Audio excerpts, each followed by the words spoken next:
Hey, it's Neil Parfit. How are you? Welcome to another episode of my Mac Pro Rack adventure. And I'm back in the kitchen just because I have a little bit more floor area. I don't have my lab set up. I'm also shooting in 1080p instead of 4K. So trolls, come at me. But fuck you guys, I have bigger problems. So, how hard can it be to rack mount a computer? These Mac Pro rails are f***ing brutal.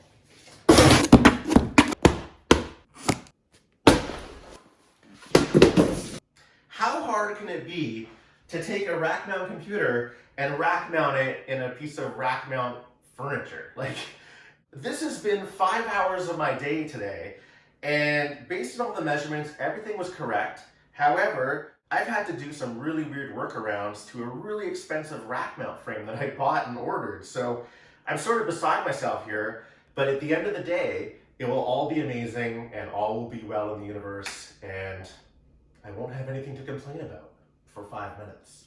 So I looked far and wide on the website when this computer became available. What is the minimum mounting distance for this computer with the rails? And I called Apple a whole bunch of times and they had no answers for me, until I actually emailed Tim Cook with like a really long rant, politely, and within 24 hours, someone in Austin, Texas called me from the Mac Pro division. I finally got the answer. It was 24 inches post to post. So here's the issue being on the audio side versus being in a network server room. Audio racks are never that deep in rack mount furniture. Like usually they're like 20 inches or maybe 22 inches, not 24 inches post to post. And most rack gear for music gear doesn't even have real rack rails. So that's what brought me to this thing. This is a Middle Atlantic C5. This is a single bay version. There is a dual bay version and a triple bay version. The idea is you populate it full of all your equipment, rig it all up, make it all nice and clean. There's trunking for the wires and thermal management. And while that's happening, they custom build you a finishing kit. And in my case, I got like a black shade with glass doors and stuff like that, so it matches my studio. They drop ship that to me, I can slot it all on, and then I have a nice rolling cart of my equipment. So I was all excited. I mean, this thing was pricey. However, usually you pay for getting exactly what you want instead of a compromise. But then ironically, I had to do a bunch of compromises to make this thing work because of stupid crap with this. Ugh. So, here's what happened. These rails are flush with the front. However, because Apple had no measurements of how big these handles are, it would hit the front door and I'd lose airflow. So, I had to get this modification kit from Middle Atlantic that lets you shift back the front rails. That means that 24-inch gap is now less than 24 inches and these stupid rail clamps won't mount. So the next thing I did was I bought the rear extender because I can extend the back and put the rear hatch further back by 3 inches, fine. I bought a rack mount rail extension, but then it brought these too far back. So I wouldn't be able to close the door if I wanted to close the rear access hatch. So I had to unmount this from all the internal connectivity. I had to sort of jimmy rig a thing with my rack mount extender things down here. So the rail's sitting a little bit forward, but not too much. I'm getting my 24 inches, but the rear of this isn't actually held together on the frame. It's sitting on those rack mount extenders against the base to distribute the load. So it was just like, I can't believe I have to MacGyver this crazy frame to accommodate something that should be so simple to deploy. The clearances for these rails are so specific. If I use the rail extenders, the rear would sort of tilt inwards, so the rack wouldn't go in all the way. If I did it the other direction, they'd go too far, and then you still couldn't push the rack in all the way. It was just a comedy of errors. I did have a worst case scenario of what I'd do if I couldn't get this to work, and that was putting little nylon feet on the bottom of the Mac Pro, and then getting an adjustable rack mount shelf like this, mounting it upside down, and that would be my platform for the computer. It would have worked fine. This thing can support 300 pounds, but this isn't the elegant solution of the rails that I wanted. I really want the computer on the rails for just simple service. I've been arguing my case since the beginning for the rack versus the tower, just because you don't have to unplug everything to get inside it. I have up to 18 cables coming off the back, and a lot of them are finicky, some of them are optical, some of them are screw-in type connectors. I don't want to have to unhook all that stuff just to change an SSD drive on the inside, on a PCIe card or something. That should take 2 to 3 minutes. Just power down, slide out the rack, pop the cover, change the card, put the cover back on, slide it back in, and you're done. The other way, unplug everything, take the computer out, do what I have to do, put it back in there, plug everything in, retest everything, because a lot of professional gear is really finicky. It's good to leave connected at all times. So I did get the rails in properly, the computer fits properly. However, that's not where the story ends. There's even more stupid Apple stuff. So I got this all racked up, put the computer in, and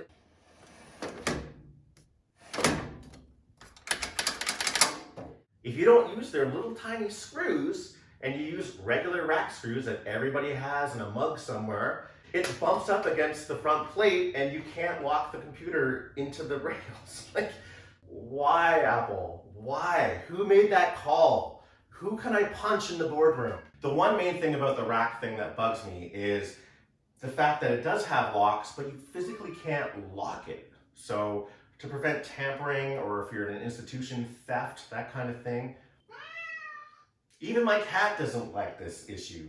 If I use their specific screws, that are actually easy to wreck, by the way, if you use a little bit too much pressure. Why can't I use standard rack screws? Like, these are like weird Apple things where I just gotta question, what the hell were they thinking?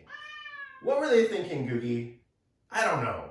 But anyway, I finally have it here, and let's take a closer look. So here's the machine racked up. Ooh.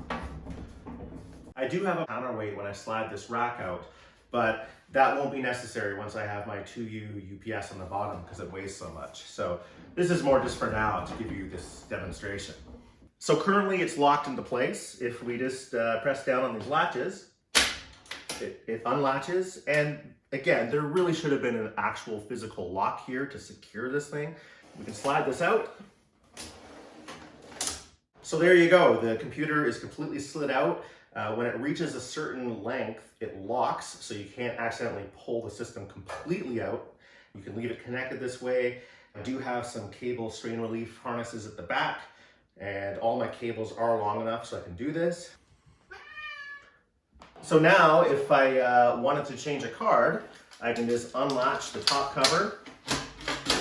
And obviously I'd make sure my computer's turned off. So yeah, once I replace a card or maybe an SSD or something like that, I can just pop the cover back on, locks, and then if I pull this tab and the same tab on the other side, it releases that locking mechanism and I can freely slide this right back in. And that's it.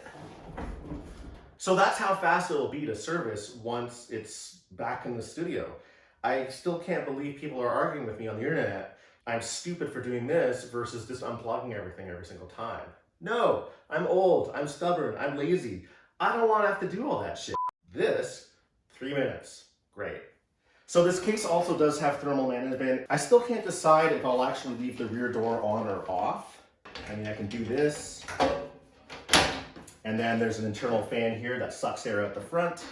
Any cables can come down the bottom here or out the top here. Once this is all set up, this is actually going to be pushed against the wall. So it will be set up sideways. And that's also another point. Everybody said I bought this computer for vanity. Once this is leaning against the wall, I'm not even going to be able to see it. So that argument is null and void. Oh man, so many trolls. Honestly though, none of that really bothers me. It's just kind of funny, like in a big eye roll kind of way. Professionals get it, some weekend warriors get it, and the anti-Mac, PC gamers usually don't. And I guess that's just the way of the universe, and moving onwards. So here we are. The Mac Pro Rack is in its final home. I chose this versus custom just because I could get it fairly quickly, and I have used larger versions of this before. So I didn't know what I was getting into, allegedly, until I was dealing with those Mac Pro rails.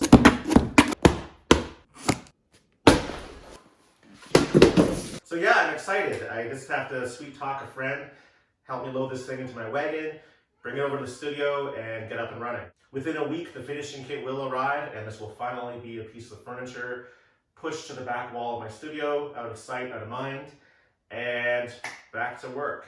It is also worth noting that I have had this system up and running for 2 weeks solid, doing actual production work, and it's been a beast. Completely stable. The uptime was the entire duration. No restarts, no crashes. It's been kind of awesome. And again, going from that kitchen table gear to this has really simplified everything for me. So I'm still not disappointed in this buy, even if the macro rails were aggravating as shit.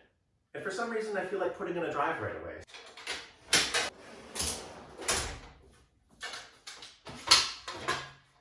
See how easy that is? That is so simple. How is this wrong? Stop arguing with me about unplugging all my cables. I'm not going to do that. I am going to do that. And also,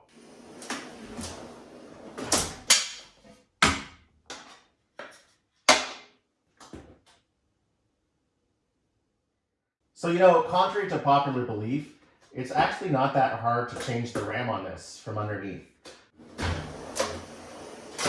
So that actually wasn't that hard. I mean, considering I might only have to do that once a year, maybe once every other year when RAM drops in price and I just add more. Now, of course, this machine isn't right at the floor. That's where you'd actually have to take the entire machine out, and that would suck. But if you have it high enough, you can change your RAM in 2 minutes. So not too bad, honestly. I feel kind of weird looking up into the void of the internet from here. Anyway, thanks for watching. There's only one more of these videos left when I finally get it in the studio and rigged up. And then I'm going to move on to the workflow videos as promised. So be well. Did I say be well? That's actually from Demolition Man. So anyway, have a good Saturday night, and I'll talk to you all soon. See you later.